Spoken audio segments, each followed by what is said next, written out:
அண்ணாமலை அவர்கள் வந்து பிஜேபி விட்டு நான் வெளியேறேன் அப்படிங்கிற மாதிரி அபிஷியலா ஒரு ஸ்டேட்மெண்ட் விட்டாங்க. இன்னைக்கு அவங்க சொல்லியிருந்த ஒரு 12 மணிக்கு நான் வந்து வீடியோ மூலியமா ஒரு லைவ்ல வந்து மக்களை சந்திக்கிறேன், சந்திச்சு என்னோட மனசுல இருக்கக்கூடிய நிலைப்பாடு என்ன அப்படிங்கிறத தெரிவிக்கிறேன் அப்படின்னு இருந்தாங்களா. அதுல ரொம்ப ஹானஸ்டா அவங்களோட ஸ்டேட்மெண்ட்டை சொல்லிட்டாங்க. இன்னைக்கு அவங்க இந்த வீடியோல என்னென்ன மாதிரியான விஷயங்கள் பேசினாங்க, ஃபர்தரா அடுத்து அவங்க என்னென்ன பண்ண போறாங்க அப்படிங்கிறத பத்தின ஒரு டீடைல்டான இன்ஃபர்மேஷன் வீடியோவா தான் இந்த வீடியோ இருக்க போகுது. வீடியோவை ஃபுல்லா பாருங்க. வணக்கம், நான் ஆனந்த். நம்ம எல்லாருக்குமே தெரியும், ரொம்ப ரீசெண்டா சோசியல் மீடியாஸ்ல ஸ்ப்ரெட் ஆன ஒரு நியூஸ் என்ன அப்படின்னா, அண்ணாமலை அவர்கள் வந்து பிஜேபியை விட்டு வெளியே போறாங்க, வெளியே போய் புதுசா ஒரு கட்சி ஃபார்ம் பண்ண போறாங்க அப்படிங்கிற மாதிரியும், இன்னொரு பக்கம் வந்து மதுரை, செங்கல்பட்டு இந்த ஏரியாலாம் பாத்தீங்கன்னா, செங்கல்பட்டுல அண்ணாமலை அவர்களுடைய ஆதரவாளர்கள் வந்து ஸ்வீட்லாம் கொடுத்து ஆல்ரெடி முந்தா நேரத்தை என்ஜாய் பண்ண ஆரம்பிச்சிட்டாங்க. அண்ணாமலை அவர்கள் வந்து உறுதியா பிஜேபியை விட்டு வெளியேறாங்க அப்படிங்கிற மாதிரி. மதுரையில பாத்தீங்கன்னா போஸ்டரே ஒட்டிட்டாங்க. நடுவில் அண்ணாமலை, லெப்ட் சைட்ல ரஜினிகாந்த், ரைட் சைட்ல அஜித் அவர்கள் சொல்லி போட்டு ஆணையிடு தலைவா முதலமைச்சர் ஆக்கி காட்டுறோம் அப்படிங்கிற மாதிரி ரஜினிகாந்த் ரசிகர்களும் சரி, அஜித் ரசிகர்களும் சரி சேர்ந்து அண்ணாமலை அவர்களை சப்போர்ட் பண்ற மாதிரியான போஸ்டர்ஸ் வந்து சோசியல் மீடியால பயங்கரமா ரீச் ஆச்சு. இது எல்லாமே சும்மா ஒரு ஒரு நார்மலான பஸ் தானா, சும்மா ஒரு எப்பவும் போல ஒரு டாக் தானா அப்படிங்கிற மாதிரி இருக்கப்ப, நேத்தே அவங்க ஏதாவது பேசுவாங்க, அவங்களோட நிலைப்பாடு என்ன சொல்லுவாங்கன்னு எதிர்பார்த்தது. ஏன் அப்படின்னா, நேத்து அவங்க பிறந்த நாள், ஜூன் 4 அவங்க பர்த்டே அப்படிங்கிறப்ப, இந்த டைம்ல அதாவது அவங்களோட பர்த்டே மாதிரியான ஸ்பெஷல் டேஸ்ல இந்த மாதிரியான அனௌன்ஸ்மெண்ட் விடுவாங்க அப்படிங்கிற மாதிரி எதிர்பார்த்தோம். ஆனா அவங்க அப்படி எதுவுமே கிடையாது. நாளைக்கு நான் அதை வந்து இது பண்றேன் அப்படிங்கிற மாதிரி இன்னைக்கு ஜூன் 5ஆம் தேதி அதை சொல்லிட்டாங்க. நான் வந்து அபிஷியலா பிஜேபில இருந்து ரிசைன் பண்றேன். இதை கட்சி தலைமை கிட்ட போய் மரியாதை நிமித்தமா போய் சந்திச்சு எல்லாருக்கிட்டையுமே சொல்லிட்டு தான் நான் வெளியே வரேன். இது எங்க ஒரு இடத்துல இருந்து சடனா ஒரு ஒரு நோட்டீஸ் கார்டு விட்டு நான் வந்து ரிசைன் பண்றேன் அப்படிங்கிற மாதிரி அறிவிக்கல. ஆல்ரெடி நான் கட்சி தலைமை கிட்ட கிட்டத்தட்ட ஒரு 18 மாசமா என்னோட நிலைப்பாடு என்ன அப்படிங்கிற மாதிரி, என்னோட முரண்பாடுகள், என்னோட கருத்து வேறுபாடுகள் என்ன, கட்சிக்கும் எனக்குமான கருத்து வேறுபாடு என்னங்கிறத நான் கட்சியில சொல்லிக்கிட்டே இருந்தேன். ஃபைனலா லாஸ்ட் டிசம்பர் 4 2025 நான் கட்சி தலைமை கிட்ட இல்ல, நான் வந்து பார்ட்டியை விட்டு நான் வெளியே போகிறேன், வெளியேறிக்கிறேன் அப்படிங்கிற மாதிரி நான் அபிஷியலா பார்ட்டி கிட்ட சொன்னேன். இதை வந்து மத்த சோசியல் மீடியால வந்து கூச்சல் போட்டு சொல்றதுல இல்ல, ஒரு நேர்மையா ஒரு மரியாதையா இருக்கும். இதான் நான் தமிழன் அப்படிங்கிறப்ப எப்படி வரப்ப ரொம்ப மரியாதையா கட்சியில ஜாயின் பண்ணி பெரியவங்களை சந்திச்சு ஜாயின் பண்ணணும், அதே மாதிரி எந்த வித சண்டை எதுவுமே கிடையாது. ஜஸ்ட் கருத்து வேறுபாடு அப்படிங்கிறப்ப தலைமை கிட்ட சொன்னேன். அவங்க சொன்னாங்க, மே மாசம் வரைக்கும் வெயிட் பண்ணுங்க, கட்சி வேலைகள் இருக்கு, கட்சி வேலைகளை பாருங்க, அதுக்கப்புறம் பார்க்கலாம் அப்படிங்கிற மாதிரி அவங்க சொன்னாங்க. ஓகே அப்படின்னு சொல்லி கட்சிக்கு ஏத்த மாதிரி கட்சி வெற்றி பெறதுக்கு என்னென்ன மாதிரியான கிரவுண்ட் ஒர்க் பண்ணணுமோ எல்லாத்தையும் நான் பண்ணினேன் அப்படிங்கிற மாதிரி சொல்றாங்க. அதுக்கப்புறம் எனக்கும் கட்சிக்குமான அந்த கருத்து வேறுபாடுனால நான் வந்து கட்சியை விட்டு வெளியேறேன். இதுல வந்து எல்லாருக்கிட்டையும் சொல்லி, கட்சியோட தலைமை எல்லாருக்கிட்டையும் பிஜேபியில இருக்க தலைமை கிட்ட தெரிவிச்சுதான் நான் அபிஷியலா வெளியே வரேன். அதனாலதான் இப்படி நிலைப்பாடு அப்படிங்கிற மாதிரி சொல்றாங்க. இன்னொன்னு, எதுக்காக பிஜேபிக்குள்ள இருந்து இவங்க வெளியே வராங்க அப்படிங்கிற மாதிரி நம்ம யோசிச்சோம். அப்படி எதுக்கு பிஜேபிக்குள்ள இருந்தாங்க? நல்ல ஒரு வந்த உடனே துணைத் தலைவர் போஸ்டிங் கொடுத்தாங்க, அப்புறம் மாநில தலைவர் ஆக்குனாங்க. 2 இடங்கள்ல 2 தேர்தலையுமே 21 தேர்தலையும் ஜெயிக்க இது பண்ணாங்க, கண்டெஸ்ட் பண்ண வச்சாங்க. 24 மக்களவை தேர்தலையுமே கண்டெஸ்ட் பண்ண வச்சாங்களா. ஏன் இவங்க வெளியே வராங்க அப்படிங்கிற மாதிரி யோசிக்கிறப்ப, இவங்க இந்த வீடியோ என்ன சொல்றாங்க அப்படின்னா, நான் வந்து தமிழ்நாட்டுல பிஜேபி இது பண்ணணும் அப்படின்னா, தமிழன் மூலியமா ஒரு தமிழன் வந்து பிஜேபி ரெப்ரசன்ட் பண்ற மாதிரியான ஒரு ஆளை நீங்க இது பண்ணணும். அப்படி ஒருத்தர் வந்து வந்தா மட்டும்தான் தமிழ்நாட்டுல பிஜேபியால ஷைன் பண்ண முடியும் அப்படிங்கிற மாதிரியும், பிஜேபி தனித்து போட்டிடணும், தமிழ்நாட்டுல எந்தவித கூட்டணி இல்லாம தனித்து போட்டிடணும், ரொம்ப கிரவுண்ட் ஒர்க்கா ஸ்ட்ராங் பண்ணணும் அப்படிங்கிற மாதிரி என்னோட இதெல்லாம் சொன்னேன். சில கருத்து வேறுபாடுகள் இருந்துச்சு, அதனால நான் பிஜேபி வெளியே வரேன் அப்படின்ற மாதிரி சொல்லிட்டாங்க. இதான் பாஸ்ட் அப்படிங்கிற மாதிரி சொல்லிட்டாங்க. இன்னொன்னு, ரஜினிகாந்த் அவர்கள் கட்சி ஆரம்பிக்கிறப்ப, அவங்க வந்து கொரோனா டைம்ல அந்த கட்சி ஆரம்பிக்கிற டைம்ல நான் பிஜேபியில ஜாயின் பண்றதுக்கு ஒரு நாளைக்கு முன்னாடி எனக்கு போன் பண்ணி, நீங்க நம்ம கூட சேர்ந்துக்கிறீங்களா, சேர்ந்து ஒன்னா ஒர்க் பண்ணுவோம் அப்படிங்கிற மாதிரி என்ன கூப்பிட்டாங்க. நான் பிஜேபியில ஜாயின் பண்ணது ஆகஸ்ட் 25 2020. ரஜினிகாந்த் அவர்கள் வந்து எனக்கு போன் பண்ணது ஆகஸ்ட் 24 2020. ஒரு நாள் முன்னாடி எனக்கு போன் பண்ணாங்க. நான் வந்து ரொம்ப தர்ம சங்கடத்தோட, ஐயா முடியாது ஐயா, இந்த மாதிரி நான் ஆல்ரெடி வாக்கு கொடுத்துட்டேன், தப்பா நினைச்சுக்காதீங்க அப்படின்னு சொல்லி நான் அதை மறுத்துட்டேன். ஓகே, ஒன்றும் பிரச்சனை இல்லை அப்படிங்கிற மாதிரி. எனக்கும் ரஜினிகாந்த் அவர்களுக்குமான அந்த ஒரு பாண்டிங் ரொம்ப ஒரு நல்ல பாண்டிங், நிறைய பேசுவோம். அவங்க என்ன கூப்பிட்டாங்க. நான் வந்து அந்த நேரத்தில் ஆல்ரெடி நான் வந்து பிஜேபியில ஒருத்தர்கிட்ட நான் வந்து நான் கண்டிப்பா வந்து பிஜேபி ஜாயின் பண்ணேன்னு சொல்லி வாக்கு கொடுத்தனாலதான் நான் போகல அப்படிங்கிற மாதிரி அவங்க சொல்றாங்க. அதுக்கப்புறம் ரஜினிகாந்த் அவர்களுமே அவங்கள இது பண்ணாங்க. அப்புறம் அவங்களுமே அவங்களுக்கு செட் ஆகாது இந்த டைம், இந்த கொரோனா டைம்ங்கிறது ஹெல்த் இஷ்யூ இருக்கு வேணாம் அப்படிங்கிற மாதிரி ரிசைன் பண்ணாங்க. ரொம்ப நல்ல விஷயம். தமிழ்நாட்டுக்கு ரஜினிகாந்த் தேவையான்னு கேட்டா கண்டிப்பா தேவை. ரஜினிகாந்த் அவர்கள் மாதிரியான ஒரு நல்ல மனிதர், நல்ல ஒருத்தர் வந்து தமிழ்நாடு பாலிடிக்ஸ்க்கு வேணும். ஆனா அவருக்கு இந்த டைம்ல அரசியல் வேண்டுமான்னு கேட்டா அது தேவையில்லை. ஏன்னா கொரோனா மாதிரியான ஒரு இக்கட்டான சூழ்நிலை, ஒரு ஹெல்த் இஷ்யூ முக்கியம். ரொம்ப வருஷம் நல்லா இருக்கணும், அவங்களுக்கு எந்த விதமான உடல் ரீதியான பிரச்சனைகள் வந்துடக்கூடாது அப்படிங்கிறப்ப அவங்க இந்த டிசிஷன் எடுத்து நான் மதிக்கிறேன் அப்படிங்கிற மாதிரி அவங்க சொல்றாங்க. சரி, இதெல்லாம் பாஸ்ட் இஸ் பாஸ்ட். இதுக்கு முன்னாடி நடந்து நம்ம சொல்லிட்டோம். இந்த மாதிரியான இருந்துச்சு. நம்ம ரொம்ப 100% நம்மளோட எஃபோர்ட்டை கொடுத்த பிஜேபிக்காக இப்படிலாம் வந்துச்சு. அப்ப கருத்து வேறுபாடு நம்ம வந்து எந்தவித கூச்சல் இல்லாம எந்த இடத்துலயுமே பிஜேபி தரக்குறா பேசாம அவங்க தலைமை கிட்டேயே நம்ம ஸ்ட்ரைட்டா சொல்லி வெளியே வந்துட்டோம். What's next? இதுக்கு அடுத்து நம்ம என்ன பண்ண போறோம் அப்படின்னா, கிரவுண்ட்ல இருந்து ஒரு கட்சியை ஃபார்ம் பண்ண போறோம், புதுசா கட்சி ஆரம்பிக்க போறோம். இது வந்து ஒரு காமன் மேன் பாலிடிக்ஸ் இருக்க போகுது அப்படிங்கிற மாதிரி ஸ்ட்ரைட்டா ஒரு நெக் டு நெக் மாதிரி ஓப்பன் அடிச்சிட்டாரு. இதுதான் அடுத்து ஒரு அரசியல் கட்சி ஆரம்பிக்க போறோம், இது வந்து எல்லாருக்குமான அரசியலா இருக்கும், ஒரு காமன் மேன் பாலிடிக்ஸா இருக்கும் அப்படிங்கிற மாதிரி சொல்றாரு. இது வந்து இதுக்கு முன்னாடி யாரோ ஒருத்தர் வந்து ஒரு பெரிய கட்சியை வளர்த்து ஒரு பெரிய சாம்ராஜ்யத்தை நம்ம கையில கொடுத்துட்டு போனதாவோ, இல்ல ஏதாவது ஒரு ஸ்டார் வேல்யூவோட நான் உள்ள வந்ததாவோ அதெல்லாம் கிடையவே கிடையாது. உங்களுக்கே தெரியும், நான் வந்து சாதாரண விவசாய குடும்பத்தை சேர்ந்தவன். கரூர் பக்கத்துல தொட்டாம்பட்டி தான் என் ஊரு. அப்புறம் படிச்சோம். அப்புறம் ஐஏஎம்ல லக்னோல எம்பிஏ பண்ணேன். அதுக்கப்புறம் ஐபிஎஸ் கிளியர் பண்ணி கர்நாடகால ஐபிஎஸ் ஒர்க் பண்ணேன். அப்புறம் ரிசைன் பண்ணிட்டு பிஜேபியில ஜாயின் பண்ணேன். இப்போ பிஜேபியில இருந்து தனியா என்னோட இதுல நிறைய யங்ஸ்டர்ஸை உள்ள கொண்டு வர மாதிரி, நிறைய படித்த யங்ஸ்டர்ஸை உள்ள கொண்டு வர மாதிரியான விஷயங்களை ஃபாலோ பண்ணலான் இருக்கேன். கிரவுண்டட ஒரு கீழ இருந்து ஒரு பேஸ்மெண்ட்டே ஸ்ட்ராங் பண்ண இது பண்ண போறேன் அப்படிங்கிற மாதிரியான ஒரு காமன் மேன் பாலிடிக்ஸை நான் முன்னிறுத்த போறேன் அப்படிங்கிற மாதிரி சொல்றாங்க. இந்த வீடியோலயே அவங்க நிறைய விஷயங்களை ரொம்ப கிளாரிட்டியா சொல்லிட்டாங்க. சில விஷயங்கள் அழகா பிரேக் டவுன் பண்ணிட்டாங்க. காலங்காலமா இருக்கும்ல ஸ்டீரியோ டைப் பண்ணது. இப்ப இந்த மாதிரியான ஒரு அரசியல் கட்சி ஆரம்பிக்க போறாங்க அப்படின்னா பொதுவா ஒருத்தர் என்ன பண்ணுவாங்க, அவங்க பர்த்டே அன்னைக்கு இது பண்ணுவாங்க. இதையுமே அவங்க சொல்லிட்டாங்க, இது வாண்டடாவே நேத்து பண்ணக்கூடாது. நான் வந்து இதுக்கு முன்னாடி பர்த்டே எல்லாம் பெருசா கொண்டாடினதெல்லாம் கிடையாது. என் பிறந்தநாள் அப்படின்னோடனே என்னமோ ஒரு பெரிய தலைவர் பிறந்தநாள் மாதிரி கேக் வெட்டி எல்லாருக்கும் போஸ்ட் அடிக்க அதெல்லாம் கிடையாது. இப்ப அந்த கட்சியில சேர்ந்ததுக்கு அப்புறம் நம்ம ஆதரவாளர்கள் வந்து இந்த மாதிரியான விஷயங்கள் பண்றாங்க. இதுக்கு முன்னாடி அப்பெல்லாம் பண்ணதே கிடையாது. அதனால தான் இந்த ஒரு இதுல இருந்து ஸ்டீரியோ டைப்பான டெம்ப்ளேட்ல இருந்து வெளியே வருவோம் அப்படிங்கிற ஒரே காரணத்துக்காக தான் நம்ம வந்து நேத்து அனௌன்ஸ் பண்ணாம இன்னைக்கு நான் இதை அனௌன்ஸ் பண்ணேன். ஒரு நார்மல் என் பர்த்டே ஒரு நார்மலான உங்களுக்கு எப்படி நான் சாதாரண நாளோ அது மாதிரி நானும் ஒரு சாதாரண நாள் தான் பிறந்த நாள். அது ஆகா ஓகன் கொண்டாடுறதுக்குலாம் ஒண்ணுமே இல்லை அப்படிங்கிற மாதிரி சொல்றாங்க. இன்னைக்கு நம்ம இது பண்றோம். கட்சியோட பேர் அறிவிச்சிட்டாங்களா, கட்சியோட சின்னம் என்ன, கட்சியோட கொள்கை கோட்பாடு என்ன அப்படிங்கிற மாதிரி இருப்ப கட்சியோட பேர், கட்சியோட சின்னம் இதெல்லாம் அறிவிக்கல. ஆனா உறுதியா நம்ம கட்சி ஆரம்பிக்க போறது உறுதி அப்படிங்கிற மாதிரி ஒண்ணு சொல்லிட்டாங்க. இந்த வெப்சைட்ல நீங்க ஜாயின் பண்ண நினைச்சீங்கன்னா ஜாயின் பண்ணுங்க அப்படிங்கிற மாதிரி www be the leader .org அப்படிங்கிற மாதிரியான வெப்சைட்டை அவங்க வந்து இது பண்ணிருக்காங்க. இந்த வெப்சைட் ஆல்ரெடி நாங்க 2020 ஸ்டார்ட் பண்ணோம். இந்த வெப்சைட் கொஞ்ச நேரத்துல ஓப்பன் ஆயிரும். அதுல நீங்க ஜாயின் பண்ண இந்த ஒரு மூவ்மெண்ட்ல ஜாயின் பண்ண நினைச்சீங்கன்னா ஜாயின் பண்ணுங்க. கிரவுண்டட்ல இருந்து பாலிடிக்ஸை சேஞ்ச் பண்ண போறோம்.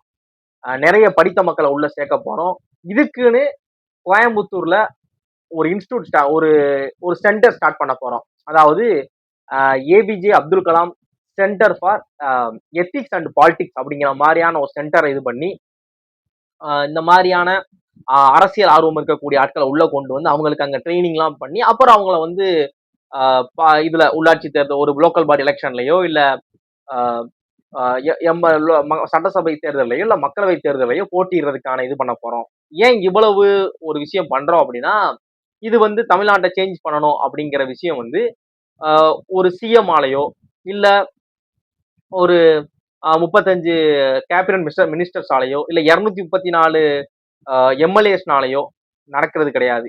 இவங்கனால இது ஒரு சடனா மாற போறது கிடையாது. இது யாருனால மாறும் அப்படின்னா கிரவுண்டர்ல இருக்கக்கூடிய ஆள் வரைக்கும், கடைசி மட்ட தொண்டன் வரைக்கும், ஒரு பஞ்சாயத்து பிரசிடென்ட், ஒரு கவுன்சிலர், இவங்க வரைக்கும் ஒரு கிளியனா ஒரு கிளீன் கவர்னன்ஸ், ரொம்ப ஒரு நேர்மையான ஆட்கள் உள்ள வரணும். அப்படி வந்தா மட்டும்தான் கிரவுண்டட் வரைக்கும் இது மாறும் அப்படிங்கிற மாதிரி சொல்றாங்க. அப்துல் கலாம் அவங்களோட கொள்கைகளை நான் முன்வைக்க போறேன் அப்படிங்கிற மாதிரி சில விஷயங்கள் ஷேர் பண்றாங்க. அப்துல் கலாம் ஐயா அவங்க வந்து சொல்லியிருக்காங்க, ரூரல்ல இருக்க மக்கள் வந்து அர்பன் நோக்கி போவே கூடாது, ரூரல்லையே அவங்களுக்கு டெவலப்மெண்ட் கொண்டு வரணும். ஊரக பகுதிகள் கிராமங்கள்ல இருக்கக்கூடிய மக்களுக்கு நகரங்கள் நோக்கி போற மாதிரியான நிலைப்பாட அந்த ஒரு தேவையை நீங்க ஏற்படுத்தக்கூடாது. அந்த கிராமத்துக்குள்ளேயே அவங்களுக்கான தேவைகளை பூர்த்தி செய்யறதுக்கு ஏற்ற மாதிரியான விஷயங்கள் நீங்க கொண்டு வரணும் அப்படின்ற மாதிரி சொல்லியிருந்தாங்க. அதை நம்ம இம்ப்ளிமெண்ட் பண்ண போறோம். இது ஒரு பெரிய லாங் டேர்ம் ப்ராசஸ் அப்படிங்கிற மாதிரி தெளிவா சொல்லியிருக்காங்க. ஏன்னா இப்ப இருக்கிற காலம் வந்து ரொம்ப ஒரு டஃப் டாஸ்க் தான்.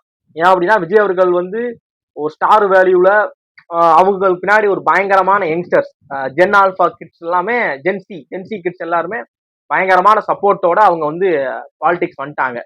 இப்போ அவங்க வந்து ஸ்டார்ட் பண்ணி இப்ப 2031 வரைக்கும் அவங்க சிஎம் இருக்க போறாங்க. அப்படிங்கிறப்ப சடனா இது ஒரு ஆட்சி மாற்றமா மாறிடுமா அப்படின்னா தெரியல. இன்னொரு பக்கம் திமுக, அதிமுக மாதிரியான கட்சிகள் தங்களை வந்து அப்டேட் பண்ணிக்கிறதுக்கு என்னென்ன மாதிரியான விஷயங்கள் பண்ணணுமோ அதை இனிஷியேட் பண்ணிட்டாங்க. திமுகலாம் நிறைய யங்ஸ்டர்ஸை உள்ள கொண்டு வந்து என்னென்ன மாதிரியான விஷயங்கள் நம்ம சேஞ்ச் பண்ணணும், யங்ஸ்டர்ஸை கவரணும், யங்ஸ்டர்ஸை உள்ள கொண்டு வரணும், யங்ஸ்டர்ஸுக்கு நம்ம கொள்கைகள் தெரியணும், நிறைய பேருக்கு நம்ம பண்ண விஷயங்கள் தெரிய மாட்டேங்குது, நம்ம பண்ண நல்ல சட்டங்கள் தெரிய மாட்டேங்குது அப்படிங்கிறப்ப அவங்க ஒரு மூவ்மெண்டா ஸ்டார்ட் பண்றாங்க. இந்த மாதிரியான ஒரு டஃப் டாஸ்க் போய்கிட்டு இருக்கு. டிவிகே டிஎம்கே அப்படிங்கிற மாதிரி ஸ்ட்ராங்கான ஒரு ஒரு ஒரு டூ போல் கிரவுண்ட் மாதிரி போய்கிட்டு இருக்கு. 2 போல் போஸ்ட் இருக்கு அப்படிங்கிற மாதிரி விஷயம் போய்கிட்டு இருக்கு. இந்த டைம்ல அண்ணாமலை அவர்கள் வந்து சிறந்த கருத்துக்களை எப்படி மக்கள் கிட்ட கொண்டு போய் சேர்க்க போறாங்க, வந்த உடனே 2031 அவங்க ஜெயிச்சிருவாங்களா அப்படிங்கிறது ஒரு பெரிய கேள்விக்குறி. இதுதான் உண்மை. அப்படிங்கிறப்ப அவங்க அதுக்குமே ரொம்ப கானஸ்டா ஒரு பதில் சொல்றாங்க. இது ஒரு லாங் டேர்ம் ப்ராசஸ். ஒரு கட்டுமானத்தோட அஸ்திவாரம் நம்ம ஸ்ட்ராங் பண்ண போறோம். நிறைய படித்த மக்கள் உள்ள கொண்டு வர போறோம். இன்னொன்னு டேம் பாலிசி உள்ள இருக்க போகுது கட்சிக்குள்ள அப்படிங்கிறாங்க. கட்சியோட பேரையும் கட்சியோட கொள்கைகள் என்ன ஃபர்தரா நான் அறிவிக்கிறேன் அப்படிங்கிறாங்க. டேம் பாலிசி இருக்க போகுது. இது வரைக்கும் தமிழ்நாடு அரசியல்ல எந்த ஒரு கட்சி சொல்லல. ஈவன் டிவிக்கே கூட சொல்லல இந்த விஷயத்தை. அது என்னன்னா, நிரந்தர முதல்வர் அப்படிங்கிற ஒருத்தர் கிடையாது, நிரந்தர எம்எல்ஏ அப்படிங்கிற ஒருத்தர் கிடையாது, சாரி நிரந்தர எம்எல்ஏ, நிரந்தர அமைச்சர் அப்படிங்கிற ஒருத்தர் கிடையவே கிடையாது. ஒரு ஏஜ் வரைக்கும் தான், இல்ல இத்தனை முறை அவங்க இருந்துக்கலாம் அப்படிங்கிற மாதிரியான ஒரு செட் ஆஃப் ரூல்ஸ் இது பண்ணிடுவோம். அது எனக்கும் பொருந்தும் அப்படின்ட்டு. சப்போஸ் ஜெயிக்கிறாங்க, 2031 எலெக்ஷன்ல ஜெயிச்சு அண்ணாமலை ஒரு சிஎம் ஆகுறாங்க அப்படின்னா அதுக்குன்னு குறிப்பிட்ட காலம் தான். அந்த சிஎம் நாற்காலியில நான் உட்காருவேன், அண்ணாமலை உட்காருவாங்க, அண்ணாமலைக்கு அப்புறம் அண்ணாமலையோட வாரிசு உட்காருவாங்க, அண்ணாமலைக்கு அப்புறம் அவங்களுக்கு அப்புறம் அவங்களோட பேரன் பேத்திகள் உட்காருவாங்க. அப்படிங்கிற மாதிரி இல்லாம ஒரு குறிப்பிட்ட காலம் வரைக்கும் தான் இந்த சேர்ல நான் உட்காருவேன். அதுக்கப்புறம் தகுதி வாய்ந்த ஒருத்தர் தான் அந்த இதுக்கு வரும். நம்மளோட பார்ட்டி வந்து கொள்கை கோட்பாடை நோக்கி அப்டேட் பண்ணிக்கிட்டே போகக்கூடிய ஒரு லாங் டேர்ம் ப்ராசஸ், ஒரு லாங் டேர்மா யோசிக்கிறப்ப மாதிரியான விஷயமா தான் இருக்குமே தவிர, இந்த சிஎம் நாற்காலிங்கிறது இவருக்கு தான், இந்த பதவி, இந்த எம்எல்ஏ பதவிங்கிறது, இந்த அமைச்சர் பதவிங்கிறது இவங்களுக்கு தான் அப்படிங்கிற மாதிரியான ஒரு இதே பண்ண மாட்டோம். ஒரு குறிப்பிட்ட வருஷம் தான், இத்தனை தடவை அவங்க ஒரு சிஎம் இருந்துக்கலாம், ஆட்சி அமைக்கிறாங்க அப்படின்னா இத்தனை தடவை அவங்க அமைச்சரா இருந்துக்கலாம், இத்தனை தடவை அவங்க எம்எல்ஏவா எலெக்ஷன் நின்றுக்கலாம். அதுக்கு மேல அடுத்த ஆட்கள் வாய்ப்பு கொடுக்கணும், இது எனக்கும் பொருந்தும் அப்படிங்கிற மாதிரியான ஒரு நல்ல விஷயத்த பேசியிருக்காங்க. இது வரைக்கும் புதுசு. நான் கேள்விப்பட்ட வரைக்கும் யாருமே இப்படி சொன்னதே கிடையாது. இது ரொம்ப புதுசு. இதோ ஒண்ணு பிரேக் பண்ணிருக்காங்க.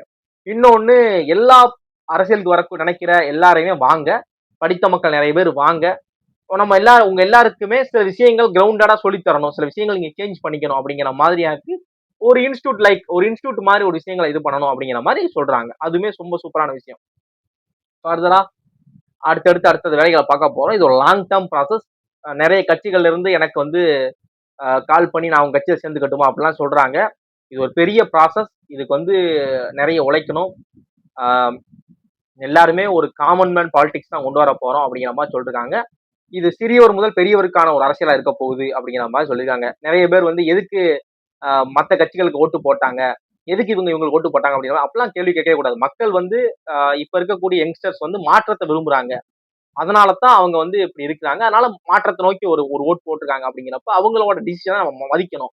அதே நேரத்துல அடுத்து வரக்கூடிய ஜென் ஆல்பா இந்த கிட்ஸ் எல்லாத்தையுமே நம்ம எப்படி கவரணும், அவங்களை எப்படி பாலிடிக்ஸ்குள்ள கொண்டு வரணும், எது மக்களுக்கு தேவையான பாலிடிக்ஸ், எது தமிழ்நாட்டை வந்து முன்னிலைப்படுத்தும், தமிழ்நாட்டை இந்தியா அளவுல எப்படி முன்னிலைப்படுத்தலாம் அப்படிங்கிறத நோக்கியான ஒரு பயணமா தான் இந்த பயணம் இருக்க போகுது அப்படிங்கிற மாதிரி சொல்றாங்க. சரி, ஓகே. இப்ப நீங்க பிஜேபி வந்து வெளியே வரீங்க. இப்போ உங்களோட இது வந்து பிஜேபி எதிர்க்கிற மாதிரி இருக்குமா? பிஜேபி அறிவிக்கிற ஏதோ ஒரு திட்டம் அந்த திட்டத்தை எதிர்க்குமா அப்படின்னா நிச்சயமா எதிர்க்கும். நம்ம ஆல்ரெடி பாத்தீங்க அப்படின்னா பிஜேபி இருந்தப்பயுமே தமிழ்நாட்டுக்கு இதா கொண்டு வரப்பட்ட டங்ஸ்டன், அப்புறம் மேகதாது, கர்நாடகால பிஜேபி தான் ரூல் பண்ணிக்கிட்டு இருந்தாங்க. அந்த டைம்ல கூட மேகதாது அணை கட்டுற விஷயமா நம்ம வந்து உண்ணாவிரதம், தஞ்சாவூர்ல உண்ணாவிரதம் இருந்தோம் அப்படிங்கிற மாதிரியான ரொம்ப ஒரு விஷயங்களை நம்ம பண்ணியிருக்கோம். இன்னொன்னு மும்மொழி கொள்கை, அதுக்கு நம்ம அகேன்ஸ்டா நம்ம பேசியிருக்கோம். ஏன் அப்படின்னா கவர்மெண்ட் என்ன சொன்னாங்க அப்படின்னா, சென்ட்ரல் கவர்மெண்ட் சொன்னது மும்மொழி கொள்கை என்ன சொன்னாங்கன்னா 2029 இம்ப்ளிமெண்ட் பண்ணுவோம் அப்படிங்கிற மாதிரி சொன்னாங்க. திடீர்னு 2026லயே இந்த மாதிரி பண்ணது இது தவறான விஷயம் சொல்லி நம்ம வன்மையா கண்டிச்சிருந்தோம். இது வந்து எதிர்க்கிறது சும்மா பொத்தாம் பொதுவா எனக்கு ஒரு எதிரியை பிக்ஸ் பண்ணிட்டு எதிர்க்க கிடையாது. எல்லாரையுமே நம்ம ஆனந்தமா வரவேற்கிறோம், எல்லாரையுமே மதிக்கிறோம். எல்லா கட்சியும் ஆளும் கட்சி டிவிக்கு இருக்கிறாங்க, நிறைய எதிர்கட்சிகள் இருக்காங்க, எல்லா கட்சிகளுக்கும் நம்ம மதிக்கிறோம், எல்லா கட்சிகளும் கொள்கைகள் இருக்காங்க.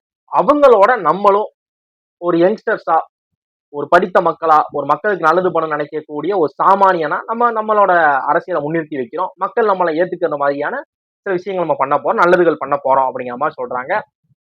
ஒரு ஒரு தவறான விஷயம் ஒரு இது பண்றாங்க, சென்ட்ரல் கவர்மெண்ட்ல இருந்து ஒன்னு ரூலிங் பார்ட்டி ஒன்று பண்றாங்க அப்படின்னா அதை டிக்னிட்டியோட ஹானஸ்டா 100% நம்ம எதிர்க்க போறோம் அப்படிங்கிறத உறுதியா சொல்லியிருக்காங்க.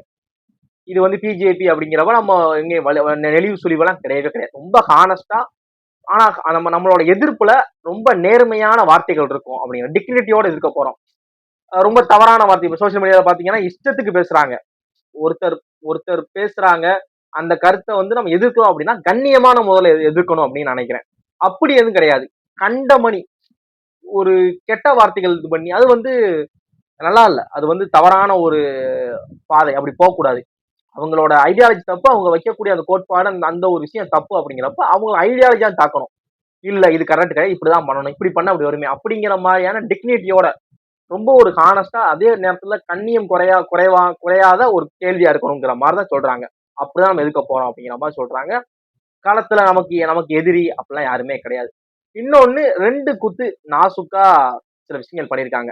ஒண்ணு என்ன அப்படின்னா, இப்ப இருக்கக்கூடிய சோசியல் மீடியா யூஸ் பண்ணக்கூடிய யங்ஸ்டர்ஸ் வந்து நாட் அ வாரியர்ஸ், அவங்க சேஞ்சர்ஸ், மாற்றத்தை எதிர்நோக்கி இருக்கிற சேஞ்சர்ஸ் அப்படின்னு இருக்காங்க. இது உண்மைதான். நிறைய பேர் வந்து ஏன் இத்தனை வருஷமா இவங்க தான் பண்ணிட்டு இருக்காங்க, ஏன் இவங்களுக்கு வாய்ப்பு கொடுத்தா என்ன அப்படிங்கிற நோக்கத்துக்காக நிறைய பேர் போட்டிருக்காங்க. சில பேர் வேணா அண்ணா நல்லவர் அப்படிங்கிற மாதிரியான ஐடியால இருக்கலாம், அண்ணா நல்லவர் அவங்க பண்ணுவாங்க அப்படிங்கிற நம்பிக்கை. சில பேர் வந்து எதுக்கு இவங்க தமிழ்நாடு அவங்க குத்தியை கொடுத்துருச்சா, தமிழ்நாடு இந்த 2 கட்சிகளுக்கு தான் கொடுத்துருக்காங்களா, ஏன் புதுசா ஒருத்தர் வந்தா என்ன அப்படிங்கிற மென்டாலிட்டியில போட்டிருக்காங்க. அப்படிங்கிறப்ப மக்கள் வந்து நிறைய பேர் மாற்றத்தை நோக்கியிருக்காங்க. நீங்க ஒரு சேஞ்சஸ், இவங்க நம்ம எப்படி இது பண்ணலாம், சோசியல் மீடியால இனிமே நான் ரொம்ப ஆக்டிவா இருக்க போறேன், நான் என்னென்ன விஷயங்கள் தெரிவிக்கணும் அப்படிங்கிறதுக்காக தான் இந்த லைவ்ல நான் வந்து மக்களை சந்திச்சிருக்கேன் அப்படிங்கிற மாதிரி ஒன்று சொல்றாங்க. ஃபர்தரா அவங்க என்னென்ன பண்ண போறாங்க அப்படிங்கிற மாதிரி இருக்கு. இப்போ இந்த மாதிரி அவங்க அந்த சொன்னாங்களே வெப்சைட் www.betheleader.org, இந்த இதுல இப்போ நான் வீடியோ பண்றதுக்கு முன்னாடி வரைக்கும் கிட்டத்தட்ட 8 லட்சம் பேர் ஜாயின் பண்ணிருக்காங்க. ஃபர்தர் நிறைய பேர் ஜாயின் பண்ணுவாங்க நம்புறேன். இவங்களோட இது வந்து ஒரு நல்ல ஒரு பாலிடிக்ஸ் இருக்க போகுது, ஒரு ஃபர்தர் ஒரு அடுத்த கட்ட ஒரு நெக்ஸ்ட் ஜெனரேஷனான ஒரு பாலிடிக்ஸ் இருக்க போகுது. ஏன் அப்படின்னா ஒரு கட்சி ஆரம்பிக்கிறவங்க வந்து ஒரு ஐபிஎஸ் ஆபீசர், ஒரு எக்ஸ் ஐபிஎஸ் ஆபீசர் அப்படிங்கிறது எவ்வளவு பெரிய ஒரு விஷயம். ஐபிஎஸ்ங்கிறது சாதாரண பதவி கிடையாது. எவ்வளவு எஃபர்ட் போட்டு அதை கிராக் பண்ணிருப்பாங்க, அதுக்கு சர்வீஸ் பண்ணிருக்காங்க. இன்னமும் அவங்களோட ஒர்க்கிங் ரிலேட்டடா எந்த விதமான பிளாக் மார்க் அவங்க மேல இல்ல. அவங்க ஐபிஎஸ் வந்து டிஸ்மிஸ் பண்ணிட்டாங்களா, இல்ல அவங்க மேல ஏதாவது ஒரு லஞ்சம் வாங்கின மாதிரி கேஸ் இருக்கா, வேற ஏதாவது அவங்க மேல வந்து ஏதாவது ஒரு தவறான வழக்கு இருக்கான்னு கேட்டா அப்படி எதுவுமே கிடையாது. அவங்க வந்து 2011 ஐபிஎஸ் ஜாயின் பண்ணிருக்காங்க, ஒரு 7-8 வருஷத்துக்கு ஒர்க் பண்ணிருக்காங்க. அப்புறம் ரொம்ப நேர்மையா கர்நாடகா சிங்கம் அப்படிங்கிற மாதிரிலாம் அவங்களுக்கு டேக் இருக்கான். ரொம்ப நேர்மையா தைரியமான ஒரு போலீஸா அவங்கள சொல்றாங்க அந்த சைட்ல. அப்ப அவங்க அதை வந்து நான் இது பண்றேன், என்னோட ரெசிக்னேஷன் லெட்டர் கொடுக்குறேன் அப்படின்னு சொல்லி அவங்களா வாலண்டியரா ரெசிக்னேட் பண்ணிட்டு பிஜேபியில ஜாயின் பண்ணி பிஜேபிக்காக இது பண்ணாங்க. அப்புறம் இல்ல மாற்றுப்பாதையை நோக்கி வாட்ஸ் நெக்ஸ்ட், தமிழ்நாடை வந்து முன்னுக்கு கொண்டு வரதுக்கு என்னென்ன பண்ணும் அப்படிங்கிற மாதிரி அடுத்து நான் கொண்டு போறேன் அப்படிங்கிற மாதிரி சொல்றாங்க. இது ஒரு நல்ல விஷயம்.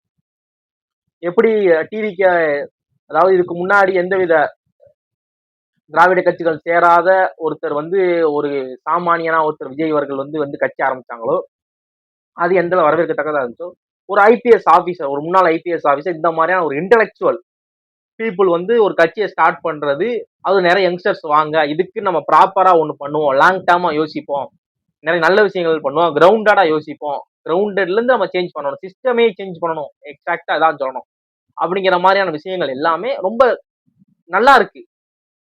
அரசியல் அப்படின்னா ஒரு காலத்துல வந்து படிக்காதவங்க தான் அப்படிங்கிற மாதிரியான அந்த ஒரு இதெல்லாம் போய் படிச்ச ஒருத்தர் கட்சி ஆரம்பிக்கிறாங்க ஐபிஎஸ் அப்படிங்கிற மாதிரி இருக்கு. நிறைய யங்ஸ்டர்ஸ் வந்து ஜாயின் பண்ணிட்டு இருக்காங்க வேகமா. அடுத்தடுத்து வருவாங்க நம்புவோம். இது ஒரு நல்ல பாதையை கொண்டு போகும். நம்ம குறைகள் இருந்தா கண்டிப்பா நம்ம கண்டிக்க போறோம். அண்ணாமலை அவர்கள் வந்து இப்படி ஒரு தப்பு பண்றாங்க, இப்படி ஒரு விஷயம் தப்பா பண்றாங்க அப்படின்னா அதை நம்ம வன்மையை கண்டிக்க போறோம். அந்த வன்மையில ஒரு கண்ணியமான வார்த்தைகள் பயன்படுத்தி கண்டிக்க போறோம் அப்படிங்கிறது தான். ஃபர்தரா அவங்க அடுத்தது என்ன பண்ண போறாங்க அப்படிங்கிறத தெரியல பார்க்கணும். நீங்க அண்ணாமலை அவர்களோட புதிய கட்சி ஆரம்பிக்கிறது, இந்த ஒரு நியூ பார்ட்டி, இந்த ஒரு நியூ பிகினிங்ஸ் இத பத்தி நீங்க என்ன நினைக்கிறீங்க அப்படிங்கிற உங்களோட ஒப்பீனியன் என்ன அப்படிங்கிறத ஷேர் பண்ணுங்க. இந்த இந்த மாதிரியான விஷயம் இப்ப தமிழ்நாடு நடந்துகிட்டு இருக்கு அப்படிங்கிறது உங்களுக்கு இப்பதான் தெரியும் அப்படின்னு நினைச்சீங்க அப்படின்னா, இத பத்தி தெரிஞ்சுக்கோ அப்படிங்கிற மாதிரியான உங்க ஃப்ரெண்ட்ஸ் அண்ட் ஃபேமிலிக்கு இந்த வீடியோ ஷேர் பண்ணுங்க. தேங்க்ஸ் ஃபார் வாட்சிங்.